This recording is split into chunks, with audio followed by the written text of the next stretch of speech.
हमने प्रारंभ किया था परिचयात्मक जो अर्थ आदि की चर्चा करते हुए, इसकी व्युत्पत्ति की चर्चा करते हुए, सभी म्यूट कर लेंगे प्लीज। उसके बाद टीका के संदर्भ में हमने चर्चा की थी और प्रयास ये किया गया था जो कि ऑथेंटिक जानकारी आपको दी जा सके, क्योंकि उसमें कहीं भी संशय नहीं हो, ठीक है। और ये जो जानकारी यहाँ पर दी गई है उसमें अधिकांश आपको मिल जाएंगे जो ये तत्व कौमुदी जो वाचस्पति मिश्र महोदय का है, और उसके साथ साथ आपको उनकी टीका, ये हिंदी टीका जो है उसके भूमिका में आपको ये परिचय विस्तार पूर्वक मिलेंगे। यहाँ तो मैंने संक्षेप में दिया, आपको विस्तार पूर्वक मिलेंगे। उसके बाद ये दिया गया था जो कि इसकी व्युत्पत्ति किस तरह से की जाती है और कहाँ कहाँ उपलब्ध है, इसका दिग्दर्शन मात्र दिया गया है, जो कि आप श्वेताश्वतर उपनिषद और भगवद गीता में इस तरह करके। और उसके बाद 172 कारिकाएं यहाँ पर दी गई थी, जो कि मान लीजिए कहीं पर आपको संशय होता है, कुछ देखना है तो रेफरेंस के लिए आप देख सकते हैं। उसके बाद प्रारंभ किया गया था जो दुःखत्रय से प्रारंभ किया गया था, जो दुःखत्रय अभिघात इस तरह करके, जो कि दुःखत्रय क्या है आदि आदि जितने भी टर्मिनोलॉजीज हैं उनकी चर्चा हमने की थी। प्रथम में जो विषय वस्तु है इसकी चर्चा की गई थी। द्वितीय में जो कैसे इन दुखों से मुक्ति हो सकती है उसका उपाय बताया गया, और साथ साथ बताया गया जो कि सांख्य ही क्यों आवश्यक है, अन्य किसी चीज से क्यों नहीं हो सकता है, क्योंकि हमारे पास दृष्टि भी है, आनुष्ठिक अर्थात वेदादि भी है, लेकिन हम उसको भी तो कर सकते हैं, लेकिन वहां पर नहीं जाते हैं, क्यों नहीं जाते हैं उसकी चर्चा की गई। इसके बाद बताया गया जो कि कितने तत्व हैं, तत्वों की चर्चा की गई। तो तत्व में मूल रूप से एक अर्थात मूल प्रकृति जो अविकृति है, अविकार है। उसके बाद महत आदि जो जिसके प्रकृति विकृति दोनों माना जाता है 7 है, और 16 जो केवल मात्र विकार है अर्थात विकृत है, और एक पुरुष जो न प्रकृत न विकृत है, इसकी चर्चा की गई थी, जिसको कि हमने चार्ट के माध्यम से इस तरह दिखाने का प्रयास किया था। और ये अभी तक जो चर्चा हुई है उसमें ये स्लाइड प्योरली मेरा है, और बाकी जितने भी हैं वो तो ग्रंथकारों का है। इसके बाद ये मैंने बताया ही था, डॉक्टर मीनाक्षी जी की अपने असाइनमेंट के दौरान उन्होंने भेजा था, वो यहाँ पर है। उसके बाद हमने चर्चा की थी जो कि प्रमाण का दिग्दर्शन करवाया था, जो कि हमने तृतीय कारिका में जो हमने देखा था, तो उसको यहाँ पर चर्चा किया गया था। उसके बाद जो प्रकृति पुरुष के संदर्भ में जो हमने चर्चा प्रारंभ की थी, तो उसमें प्रकृति और व्यक्त और अव्यक्त इन दोनों को एक साथ दिखाने का प्रयास किया गया था। फिर इसके बाद व्यक्त अव्यक्त के गुणों को बताते हुए पुरुष को उससे अलग बताने का प्रयास किया गया था। और यहाँ पर आपने तीनों ही अर्थात प्रकृति, पुरुष और प्रकृति के अस्तित्व में तर्क, इन तीनों ही बातों को एक साथ आपने देखने का प्रयास किया था। इसके बाद जो पुरुष के अस्तित्व के लिए तर्क दिया गया था वह है संघात परार्थत्वात् त्रिगुणादि पर्यायाद अधिष्ठानात् पुरुषोस्ति भोक्ति भावात् कैवल्यार्थम प्रवृत्तिश्च। इसमें आपने देखा था भेदानाम परिमाणात् समन्वयात् शक्तितः प्रवृत्तिश्च, ये बड़ा जो देखा था वह प्रकृति के अस्तित्व के लिए तर्क है, और यहाँ पर जो आपने देखा था वह पुरुष के अस्तित्व के लिए तर्क आपने देखा था। इसके बाद फिर वही उसका डिस्क्रिप्शन है और प्रयोजन मूलक जो प्रमाण है उसके अर्थात प्रयोजनात्मक प्रमाण, फिर उसके साथ साथ तार्किक प्रमाण, इस तरह करके आपने अलग अलग प्रमाणों के आधार पर आपने देखा था जो पुरुष के महत्व के लिए जो चर्चा की गई, जो पुरुष अनेक है। तो जैसे हम यहाँ पर परमात्मा और जीवात्मा की बात करते हैं, वैसे पुरुष और पुरुष बहुत, ये दोनों को देखते हैं। इसके बाद सत्कार्यवाद को हमने देखने का प्रयास किया था, और सत्कार्यवाद की जो चर्चा हमने की थी तो हम जानते थे जो सत्कार्यवाद और असत्कार्यवाद दो तरह के मुख्य रूप से हम देखते हैं, जो कि कार्य कारण में पहले से विद्यमान हो तो सत्कार्यवाद कहा जाता है, कारण में पूर्व से सत हो तो उसको सत्कार्यवाद कहा जाता है, अगर पहले से सत न हो तो उसको असत्कार्यवाद कहा जाता है। अब सत्कार्यवाद भी दो तरह से में दिखाई पड़ता है, परिणामवाद और विवर्तवाद। विवर्तवाद आचार्य शंकर मानते हैं और परिणामवाद जो है वह दो तरह से में दिखाई पड़ता है, प्रकृति परिणामवाद और ब्रह्म परिणामवाद। प्रकृति परिणामवाद है सांख्य योग का और ब्रह्म परिणामवाद है रामानुज का। तो इस तरह करके हम देखते हैं। फिर बौद्ध जो है वो क्षणिकवाद मानते हैं या अपोहवाद, वो आप देखेंगे। क्षणिकवाद है और न्याय असत्कार्यवाद या आरंभवाद को मानते हैं। द्वैत जो है वो सत्कार्यवाद को ही मानते हैं, लेकिन सत्कार्यवाद के अंतर्गत विवर्तवाद को मानते हैं। सत्कार्यवाद के संदर्भ में पक्ष हमने देख लिया था, असद करणात या असत अकरणात, उपादान ग्रहणात, सर्वसंभवा भावात, शक्तस्य शक्य करणात, कारण भावात चो।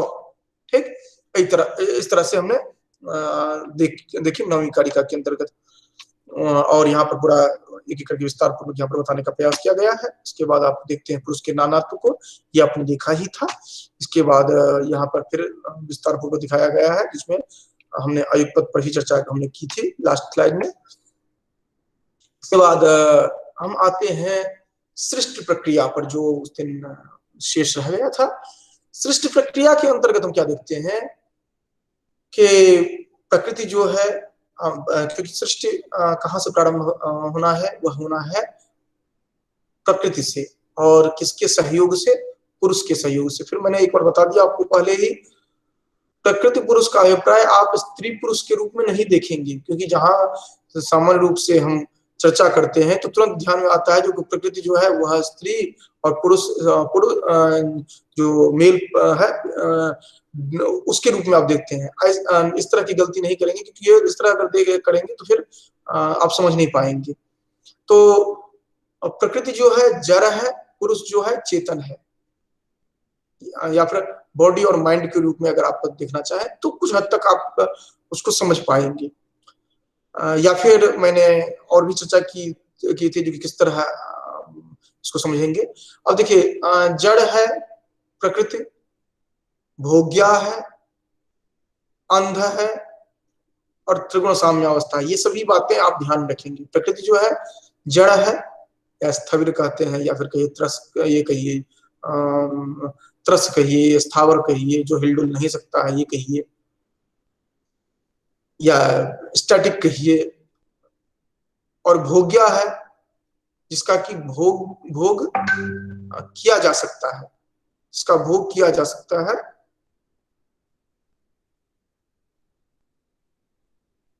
इसका भोग किया जा सकता है।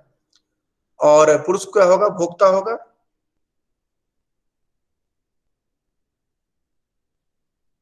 पुरुष जो है वह भोक्ता है और प्रकृति जो है वह भोग्या है। प्रकृति जो है वह अंध है, अर्थात अंध जैसे माना गया है, अर्थात अंध है ऐसा नहीं कुछ। और पुरुष जो है पंगु। केवल एक आप ध्यान में रखेंगे, जब अंध और पंगु कहा गया है तो ऐसा क्यों कहा गया है? ऐसा भी तो हो सकता है जो कि प्रकृति को पंगु कहा जाता और पुरुष को अंध कहा जाता, ऐसा नहीं कहा गया है। उसका कारण यह है, जो कि आप ध्यान में रख सकते हैं इस तरह से, जो प्रकृति जो है वह विवेक गुण युक्त नहीं है। आप जानते हैं अविवेकी, हमने पहले पढ़ा है, जो व्यक्ति अविवेकी होता है वह अंध होता है, वो नहीं समझ पाता है जो कि क्या उचित है क्या अनुचित है। इसलिए यहाँ पर अंध पंगु न्याय जो बात की गई है, वह अंध पंगु जो अलग अलग कहा गया है वो भी शासय है। यह वैसे ही नहीं कहा गया है जो कि दोनों मिलकर के काम चला लेते हैं, तो एक को अंध कह दो एक को पंगु कह दो। वह शासय है। अंध जो होगा उसमें यह इस तरह की कैपेसिटी नहीं होगी। अंध मतलब यहाँ पर केवल आंख से ही नहीं, ये ऑल 6 ऑर्गन्स जो है उनकी बात की जा रही है, जो कि मन भी उसका काम नहीं कर रहा हो, अर्थात बुद्धि न हो, अभिप्राय यह है। वह विवेक गुण से युक्त नहीं होगा, तो प्रकृति जो है अविवेकी है।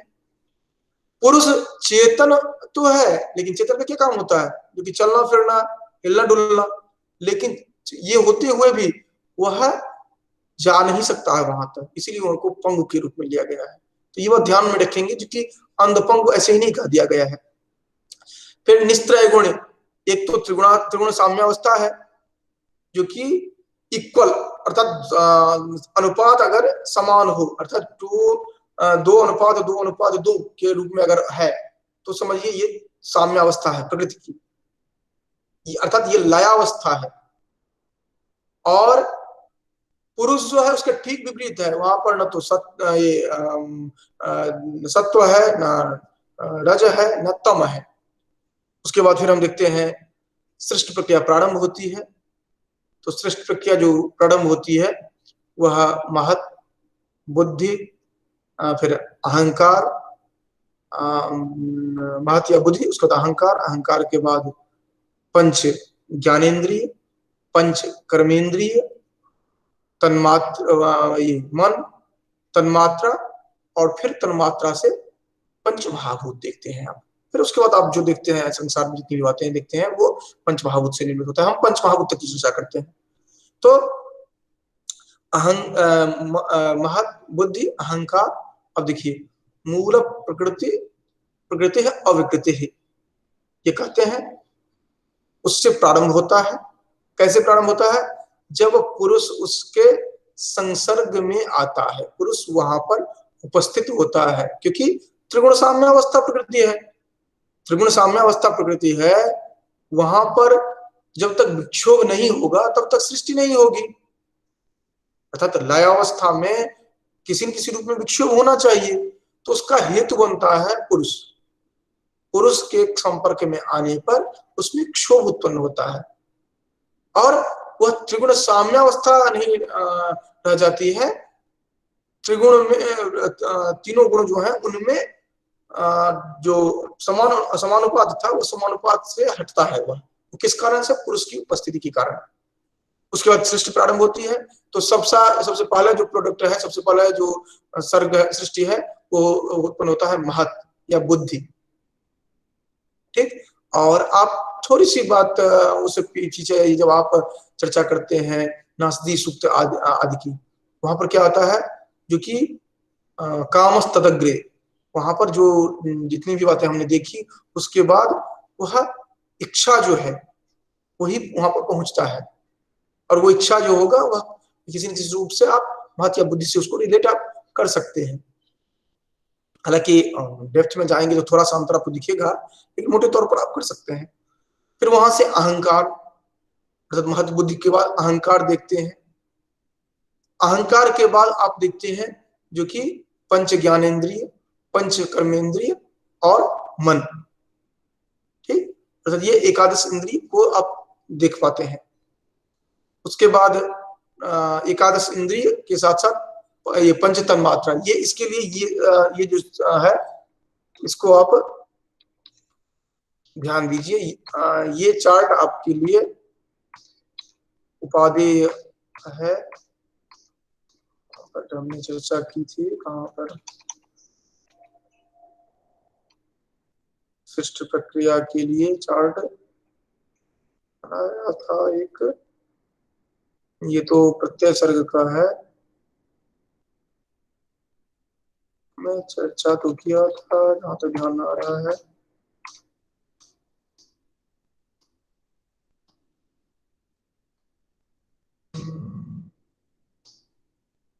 ये चार्ट इसमें ऐड करना पड़े, चार्ट नहीं है वो। तो ये पहला जो है जो उसमें महत या बुद्धि जो है उसको देखते हैं, या फिर यहाँ तक आप थोड़ा सा देख लीजिए, इस चार्ट में कुछ हद तक समझ में आएगा वो। ये जो चार्ट हमने चर्चा की थी, हाँ यहाँ भी कुछ हद तक आपको समझ में आ जाएगा। प्रकृति ये अवगत हुआ, फिर उसके बाद महत देखते हैं, महत के बाद आप अहंकार देखते हैं, और अहंकार से ये जो आप देख रहे हैं पंच ज्ञानेन्द्रिय, पंच कर्मेंद्रिय और मन, ये आप सात्विक से देख रहे हैं, और तामसिक से जो है ये आप देख रहे हैं ये पंच तन्मात्रा जो है इनको देख रहे हैं। अर्थात ये अहंकार जो है उसके सात्विक जो है उनसे आप ये एकादशी इंद्रिय देख रहे हैं, और इधर जो है तामसिक पार्ट जो है उससे तन्मात्रा को आप देख रहे हैं। इसे आप थोड़ा बहुत समझ सकते हैं। हालांकि एक चार्ट और इसमें ऐड करना होगा। फिर उसके बाद फिर देखते हैं क्योंकि एक चीज में यहाँ पर ध्यान रखना है, जो बहुत बहुतायत प्रश्न बनता है ये, जो कि वेदांत और इनको लेकर के, वेदांत और सांख्य, इन दोनों में सूक्ष्म शरीर की संख्या में अंतर है। और ये संख्या में अंतर कैसे है, वो हम जब, अभी आपने 18 इसको देख लिया है, जब आप वेदांत को पढ़ने लगेंगे तो वहां पर आप काउंट करिएगा और क्या छूटता है और क्यों छूटता है वो वहां पर देखेंगे। अभी हम उसको वहां पर नहीं ले जा रहे हैं जो 17 क्यों है वहां पर, क्योंकि हमें वो भी बताना है कि क्यों छूटता है और दोनों में क्या अंतर है, क्यों इस तरह अंतर आता है, तो फिर आपको ध्यान में रहेगा। लेकिन अभी मोटे तौर पर आप समझ लीजिए वहां पर 17, यहाँ पर 18। अब सांख्य में ज्यादा, ये ध्यान रखिएगा, केवल आपको टिक यही करना होता है किसमें 17 है किसमें 18 है, तो आपको ध्यान में रखना है जो कि सांख्य में अधिक होगा। उसके बाद और इसको ध्यान में रखने के लिए इस तरह ध्यान रखिए, जो सांख्य योग मिला करके 26 तक पहुंच जाते हैं, तो इस तरह आप ध्यान रख सकते हैं। तो फिर प्रकृति से पंच महाभूत तक का विकास जो होता है उसका 2 क्रम है, एक प्रत्यय सर्ग, एक तन्मात्रा सर्ग, एक सूक्ष्म ये बुद्धि या भाव शरीर, और दूसरा ये तन्मात्रा सर्ग। अब प्रत्यय सर्ग को देखिए, प्रत्यय सर्ग में क्या होता है, जो कि धर्म ज्ञान वैराग्य ऐश्वर्य जो है, ये बुद्धि के परिणाम है, ये कन्वर्ट होते हैं विपर्यय, आसक्ति, तुष्टि और सिद्धि में। ये 8 निमित्त कारण, 8 नैमित्तिक कारण, इस तरह से 16 जो है बुद्धि की सृष्टि कहे जाते हैं। प्रत्यय सर्ग जो है वह बुद्धि या भाव सर्ग कहा जाता है। ये कारिका यहाँ पर दिया गया, इस प्रत्यय सर्गो विपर्यया शक्ति तुष्टि सिद्धाख्य, ये जो बना है यह इसी कारिका पर बना हुआ है। 46 कारिका जो है इसी के आधार पर बना है, ये चार्ट बनाया है मैंने, क्योंकि ये सब प्रत्यय सर्गो विपर्यया शक्ति तुष्टि सिद्धाख्या, ये क्रम से परिवर्तन इनमें आएंगे, ठीक है। और फिर कैसे जाकर 50 तक पहुंचते हैं उसके लिए यहाँ पर देखेंगे, और 50 कैसे पहुंचते हैं ये हम तब देखते हैं। जो विपर्यय जो है वो संशय रूप अज्ञान जो है कुल 5 होंगे। आसक्ति जो है वह आसक्ति देखना पड़ेगा, आसक्ति है, थोड़ा कंफ्यूजन हो रहा है इसमें, देखना पड़ेगा। ये आसक्ति विपर्यया शक्ति, विपर्यय अशक्ति होना चाहिए, एक उसको देखना पड़ेगा, तो मुझे ध्यान रहा आसक्ति नहीं होना चाहिए। तो ज्ञान प्राप्ति के जो असामर्थ्य है वो कुल 28 होंगे, और तुष्टि जो है या 9, सिद्धि जो है 8। और ये तो ऐसे भी ध्यान रखेंगे आप, अष्ट सिद्धि नव निधि के दाता, अष्ट सिद्धि 8 सिद्धि होंगे, और तुष्टि जो है वह 9 होंगे, और तुष्टि आप समझते हैं तुष्टि ही हमारी निधि है, खजाना है। तो अष्ट सिद्धि और 9 तुष्टि हम देखते हैं। विपर्यय जो है वह 5 है, और ये जो अशक्ति जो है यह 28 है, कुल मिलाकर के 50 होते हैं। और यहाँ पर अशक्ति ही है। विपर्यय 5 है, तमस मोह महामोह तमिश्र अंध तमिश्र। फिर अशक्ति जो है ये 28 है। फिर तुष्टि जो है ये 9 है, और सिद्धि जो है अणिमा महिमा चेवा गणिमा लघिमा तथा प्राप्ति प्राकामिष्टम सिद्धम चाष्ट सिद्धयो, ये जो है ये आप देखते हैं। और ये 46 से लेकर 53 कारिका के बीच में आप पूरा देखते हैं ये, ठीक है। तो ये जो जितने भी आप देख रहे हैं यहाँ पर बुद्धि सर्ग या भाव सर्ग, और फिर उसके बाद भौतिक सर्ग या लिंग सर्ग, ये आप देख रहे हैं। पूरा चर्चा यहाँ पर किया गया है, इसके फिर कैसे भेद होते हैं ये पूरा आप 50 तक ये देख पाते हैं। उसके बाद न बिना भाव लिंगम न बिना लिंगे न भाव निर्मित है, तो ये भाव और लिंग ये दोनों एक दूसरे पर अवलंबित है, ये ध्यान रखेंगे। यही चीज यहाँ पर कहा गया है, न बिना भाव लिंगम न बिना लिंगे न भाव निर्मित है, लिंगाख्यो भावाख्यस तस्माद भवति द्विधा सर्ग। ये दोनों एक दूसरे पर अवलंबित है, और इसके अलग अलग नाम भी आपको मिलते हैं, प्रत्यय सर्ग या भाव सर्ग या प्रत्यय सर्ग या बुद्धि सर्ग। ये सिनोनिम्स है, इस तरह आप इनको ध्यान में रखेंगे। तन्मात्रा सर्ग कहें या भौतिक सर्ग कहें या लिंग सर्ग कहें, ये तीनों एक है। प्रत्यय, बुद्धि, भाव, ये अलग अलग ग्रंथ में अलग अलग नाम मिलेंगे आपको, तो कंफ्यूज नहीं होना है। और तत्व कौमुदी में भी देखेंगे तो आपको अलग अलग जगह पर अलग अलग नाम मिलेंगे। प्रत्यय सर्ग जो है उसमें यही होता है, धर्म, ज्ञान, वैराग्य, ऐश्वर्य जो है वो विपर्य, आसक्ति, अशक्ति और तुष्टि सिद्धि। आसक्ति नहीं है, अशक्ति है। तुष्टि सिद्ध सिद्धि, इसमें ये परिवर्तित हो जाते हैं। ये 8 निमित्त कारण और 8 नैमित्तिक कारण होकर के यह 16 हो जाते हैं, और इसका फिर बाइफर्केशन अलग अलग किया जाता है, और कुल मिलाकर के 50 ये हो जाते हैं, जो प्रत्यय सर्ग या भाव सर्ग जो कहते हैं, ये 50 हो जाते हैं टोटल। और अलग अलग बताया गया है, विपर्य, आसक्ति, तुष्टि, सिद्धि, विपर्य कैसे 5 है, विपर्य को ही बताया गया है। यहाँ तक तो हमने देखा था प्रत्यय सर्ग, विपर्य, आसक्ति, तुष्टि, सिद्ध। अब विपर्य जो 5 है उनको भी विस्तार पूर्वक बताया गया है, जो कि तमस, मोह, महामोह, तमिश्र, अंधता, ये जो है इनके भी अलग अलग डिविजन्स हैं, ये यहाँ पर बताए गए हैं। हालांकि ये जितने बताए गए हैं इनमें इतना विस्तार में नहीं जाना है, हमें मूल रूप से जो ध्यान रखना है वो ये है कि प्रकृति से लेकर के पंच महाभूत तक विकास जो होता है 2 क्रम में होता है। फिर उसके बाद इसमें प्रत्यय सर्ग, बुद्धि सर्ग या भाव सर्ग ये एक ही हुए। तन्मात्रा सर्ग, भौतिक सर्ग या लिंग सर्ग ये एक हुए। प्रत्यय सर्ग जो है उनमें ये 4 जो बुद्धि के परिणाम है यह परिवर्तित होते हैं इन सब में, और ये 8 निमित्त और 8 नैमित्तिक कारण, इन 16 तत्वों को बुद्धि सर्ग या प्रत्यय सर्ग या भाव सर्ग कहते हैं। और इसके बाद ये जो इनके 50 जो अलग अलग डिविजन्स होते हैं, फिर सब डिविजन्स होते हैं, इनको हम देखते हैं। और भाव सर्ग के बिना लिंग सर्ग नहीं हो सकता है, लिंग सर्ग के बिना भाव सर्ग नहीं होता है, ये हम देखते हैं। और फिर उसके बाद भौतिक सर्ग जो है इसको भी यहाँ पर बताया गया है। अष्टविकल्पो दैवस्तयोर दैवस्तैर यज्ञो,